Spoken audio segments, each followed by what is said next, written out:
you're an iPhone user, there's something I'd like to show you. Many people assume that when an iPhone suddenly goes to a black screen, the display is automatically the problem. But in this repair, that wasn't the case. Before replacing any parts, the first thing we do is identify the real cause of the issue. Because if the diagnosis is wrong, you could end up replacing perfectly good components. In this case, our attention turned to the motherboard. We used a thermal camera to detect any abnormal heat, consulted the board view and schematic diagrams to trace the circuit, and took precise electrical measurements to confirm exactly where the short circuit was located. With repairs like this, there's no room for guesswork. Every step has to be supported by evidence. Once we identified the source of the problem, we proceeded with the board-level repair.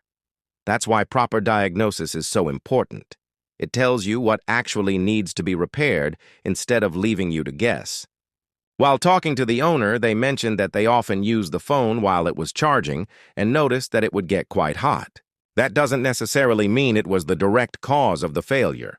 However, repeated exposure to excessive heat can place additional stress on the motherboard and other internal components over time. Whenever possible, avoid heavy gaming, video rendering, or other demanding tasks while your phone is charging.